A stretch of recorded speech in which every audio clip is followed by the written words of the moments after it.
We owe $70 trillion. I understand that, but it goes you to walk out a $4 trillion solution, which is basically just a way for the Democrats to avoid dealing with this until 2017. I'm not here to talk about plans to deal with this till 2017. I'm saying we've got a real problem, and I'm tired of Republicans and Democrats who either want Republicans who want to burn the place to the ground, and Democrats, with all due respect, who want to offer a plan that gets it through their end of their second term of their presidency, and then screws me and my kids when it's over. And until we do that, we have to deal with the extraction that is at foot. It is the reason the financial markets are behaving the way they're behaving. That is a mathematical fact. This is not some opinion. This is a mathematical fact.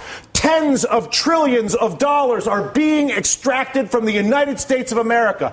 Democrats aren't doing it. Republicans are not doing it. An entire integrated system, financial system, trading system, taxing system that was created by both parties over a period of 2 decades is at work on our entire country right now. And we're sitting here arguing about whether we should do the $4 trillion plan that kicks the can down the road for the president for 2017 or burn the place to the ground, both of which are reckless, irresponsible, and stupid.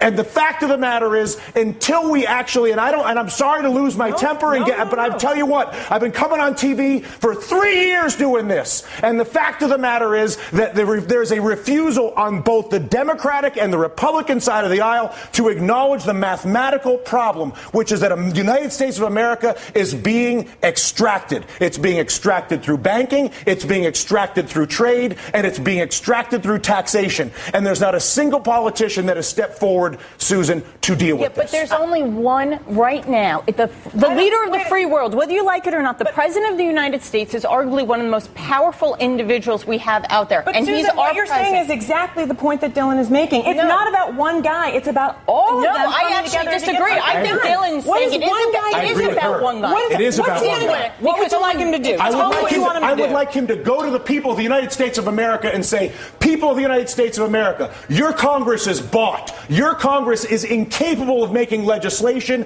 on health care, banking, trade, or taxes, because if they do it, they will lose their political funding, and they won't do it. But I'm the president of the United States, and I will have a country that is run by a bought Congress. So I'm not going to work with a bought Congress and try to be Mr. Big Guy. I'm working with the bought Congress. I'm going to abandon the bought Congress like Teddy Roosevelt did, and I'm going to go to the people of the United States, and I'm going to say, you've got a bought Congress. And until we get rid of the bought Congress, which is Jimmy Williams' constant point, which is get the money out of politics, and until a president says that's the problem and says he's going to fix it, there is no policy that I can possibly see, no matter how brilliant your idea may be, or your idea, or my idea, or her idea, or your idea at home, is that idea will not happen as long as there's the capacity to basically fire a politician who disagrees with me by taking funding away from him. Is that a fair assessment?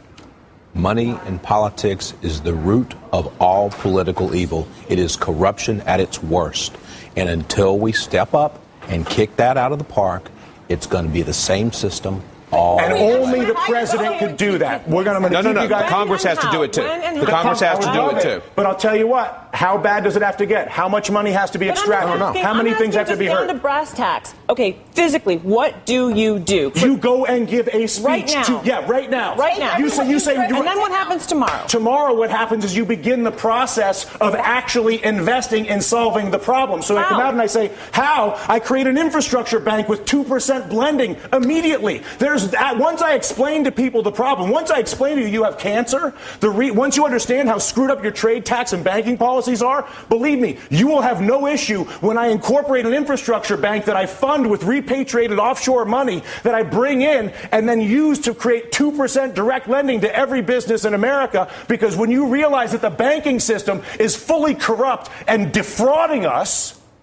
and I come out and say that, which is what I want my president to do, that at that exact moment I say, you know what, we got a screwed up situation here, people. You all know it, and now what? I'm going to admit it. And as a result, not only have I admitted it, but we're going to begin the process of solving it like grown-ups. They did it in World War II. They did it after the Civil War. They did it in Latin America with the Brady bonds. We are not seeing it happen now. The panel stays a little more emotional than I anticipated getting at work this afternoon, but what am I going to do?